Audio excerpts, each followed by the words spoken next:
7 days చాలా ప్రాంతాల్లో నీళ్ళల్లో ఉన్నారు. వాళ్ళు చూస్తే గుండె తరక్కపోతుంది. ఎంత బాధ అంటే ఎవరికైనా సరే ఒకరోజు భరిస్తారు, రెండో రోజు భరిస్తారు, మూడో రోజు విరక్తి వస్తుంది. ఎంత విరక్తి వచ్చినా చేయగలిగింది ఏమీ లేదు. కరెంటు లేదు, నీళ్లు లేవు, ఓసారి ఫుడ్ అందదు. ఈరోజు నేను న్యూ రాజరాజేశ్వరి పేటకి వెళ్ళాను. అక్కడంతా చూశాను. వీళ్ళు చేసిన పనులకు పైకి నుంచి కొట్టుకొని వచ్చేటన్నీ కూడా బ్లాక్ అయినాయి.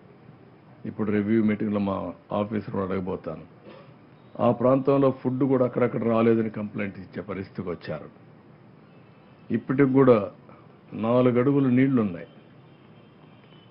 అక్కడ చూస్తే వాళ్ళందరూ ఎంత బాధపడుతున్నారంటే ఆవేశం ఉంది, బాధ ఉంది, కడాన మళ్ళీ నమ్మకం కూడా ఉంది ప్రభుత్వం మీద. ఆ నమ్మకం ఈరోజు బాధ్యత పెంచే పరిస్థితికి వచ్చింది. ఈరోజు మనం చూస్తే నిన్న నేను చెప్పాను, మొత్తం ఈ యొక్క బుడమేరు క్లోజ్ చేసినప్పటికీ 1.01 టీఎంసీ నీళ్లు విజయవాడలో ఉన్నాయి. ఈరోజు మళ్ళీ వర్షం పడింది. ఆ వర్షం పడింది కాబట్టి మళ్ళా నీళ్లు పెరిగాయి.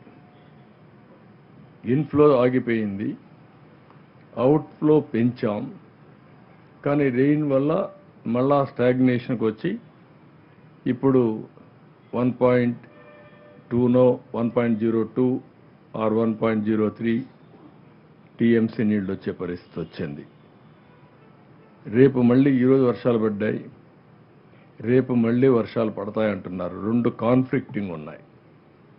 ఒకటి ECMWF, ఇది యూరోపియన్. ఇది వాళ్ళ లెక్క ప్రకారం బుడమేరు ప్రాంతంలో 0.38 టీఎంసీ నీళ్లు వస్తాయని మొత్తం క్యాచ్మెంట్ ఏరియాలో. అది వస్తే పర్వాలేదు, ఆ నీళ్లన్నీ కృష్ణా రివర్కి వెళ్ళిపోతాయి. అదే మరికి విజయవాడకి 0.09 అంటే 0.09 టీఎంసీ నీళ్ళు వస్తాయని. ఇది వస్తే మనం మేనేజ్ చేసుకోగలుగుతాం. IMD బుడమేరు ప్రాంతంలో 1.86 టీఎంసీ నీళ్ళు వస్తాయంటున్నారు. 1.86 టీఎంసీ నీళ్ళు అంటే ఒకేసారి 10-15 వేలు కూడా వచ్చే అవకాశం ఉంటుంది.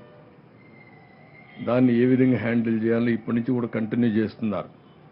బ్రీచ్ క్లోజ్ చేశారు, హైట్ పెంచుతున్నారు, దానికి రాత్రింబగళ్ళు పనిచేస్తున్నారు. మళ్ళా ఒకసారి సమీక్ష చేసుకుంటాం, ఇంకా పెంచమని చెప్తాం. సిటీకి కూడా 0.37 టీఎంసీ నీళ్ళు వచ్చే అవకాశం ఉందని IMD చెప్తున్నారు. అది వస్తే కొద్దిగా పెరగవు, కానీ తరగవలసిన నీళ్లు తగ్గవలసిన నీళ్లు కొంచెం తక్కువగా తగ్గే అవకాశం ఉంటుంది. లేకపోతే రేపు సాయంత్రానికి ఎల్లుండికి పూర్తి కావాల్సింది. ఇది ఇంకొక హాఫ్ డే అట్లా లేట్ అయ్యే అవకాశం ఉంది. చాలా డీటెయిల్డ్గా రెయిన్ఫాల్ ప్రిడిక్షన్ చూస్తున్నాం. ఇన్ఫ్లో అరికట్టగలిగాం, ఇక్కడ పడే వాటర్ను చూస్తున్నాం, అడ్డంకులు తొలగిస్తున్నాం, ఎక్కడికక్కడ ఈ నీళ్లన్నీ పంపించడానికి ముందుకు పోతున్నాం. నేను ఎక్కడికి పోయినా ఈరోజు అడిగింది, మీరు ఏం చేస్తారో మాకు తెలియదు, మేమంతా కూడా నిద్ర లేని రాత్రులు గడిపాం, భయంకరమైన రాత్రులు గడిపాం. కాబట్టి ఎట్టి పరిస్థితిలో కూడా బుడమేరు సమస్యకు శాశ్వత పరిష్కారం చూపించమని రైతులు అడిగే ఆ ప్రాంతం వాళ్ళందరూ అడిగే పరిస్థితికి వచ్చారు. ఇవన్నీ కూడా తరోగా ఎంక్వైరీ చేస్తాం. ఎట్టి పరిస్థితుల్లో మళ్ళీ ఇలాంటి సమస్య పునరావృతం కాకుండా, బుడమేరు ముంపుకు గురి కాకుండా శాశ్వత పరిష్కారం ఇచ్చే బాధ్యత. దీనికి ఒక శాశ్వత పరిష్కారం కోసం ఒక ప్రణాళిక తయారు చేస్తాం, దాని ప్రకారం ముందుకు పోతాం. ఇది ఒక మేజర్ ఇష్యూ. 2, ఈరోజే కేంద్రానికి ఫ్లడ్ మీద ఏ విధంగా డ్యామేజ్ జరిగాయి, ఎంత డ్యామేజ్ జరిగింది, ఏ విధంగా అడగాలనో ఒక ఫస్ట్ రిపోర్ట్ పంపించాం. దీని ప్రకారం 6,880 కోట్ల రూపాయలు అడిగాం. దీన్ని ప్రాసెస్ చేసి వాళ్ళు ఎంత తొందరగా వీలైతే తొందరగా చేస్తారని ఆశిస్తున్నాం. ఇది కాకుండా ఈరోజు రొటీన్గా చేసే పనులన్నీ కూడా చాలా వరకు మేము పంపించేటన్ని కూడా క్లియర్ చేస్తూ వస్తున్నాం. ఉదాహరణకు మీరు చూస్తే ఈరోజు కూడా మార్నింగ్ బ్రేక్ఫాస్ట్కి అయితే 4,17,080 మందికి పంపించాం. లంచ్ 2,98,970 మందికి పంపించాం. డిన్నర్ 1,47,340 మందికి పంపించాం. అయితే మేము ఒకటే ఆలోచించాం, కొంతమంది వద్దని చెప్పినా మేము కొన్ని సర్వేలు చేసుకుని కొద్దిగా వేస్ట్ అయినా పర్వాలేదు, తిండి లేకపోతే చాలా సమస్య వస్తుంది, అక్కడ నీళ్లు కూడా లేవు, అలాంటి సమయంలో ఇబ్బందుల్లో ఉండే ప్రజానీకానికి భోజనం కూడా లేకపోతే చాలా ఇబ్బందులు వస్తాయని కొంచెం ఉదారంగానే చేసి పంపిస్తున్నాం. కానీ వాళ్ళని కూడా కోరుతున్నాం, ఇవి సరిగా డిస్ట్రిబ్యూట్ చేయలేదని కూడా వస్తున్నాయి. మేము పంపించేది మీకోసరం, దీన్ని గట్టిగా తీసుకునే బాధ్యత ప్రతి ఒక్కరికి తీసుకోవాల్సిన అవసరం ఉంది. ఇంకొక పక్కన వాటర్ అయితే 7,83,134 బాటిల్స్ పంపించాం. మిల్క్ అయితే 1,20,008 మంది పంపించాం. బిస్కెట్స్ 1,80,580 పంపించాం.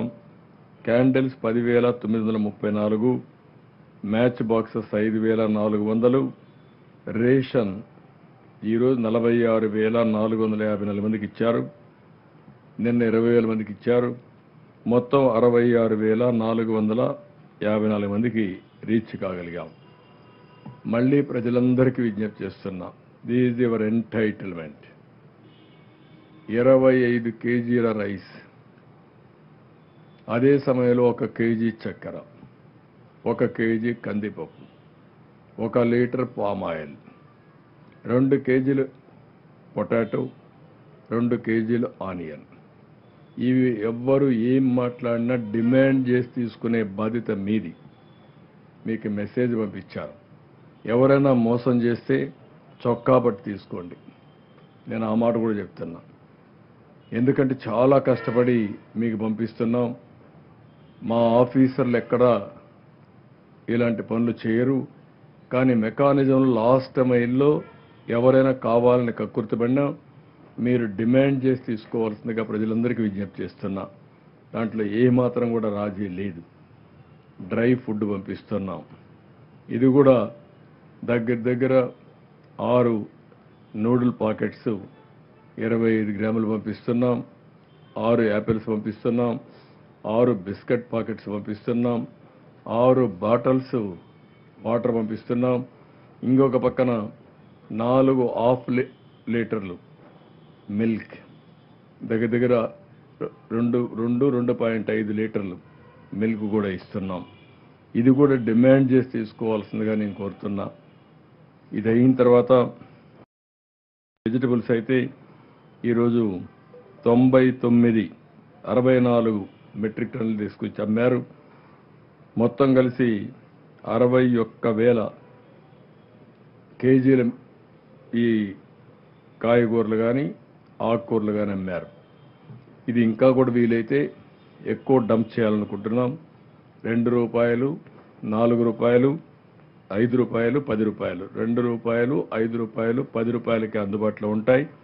దీన్ని డిమాండ్ చేసి మీరు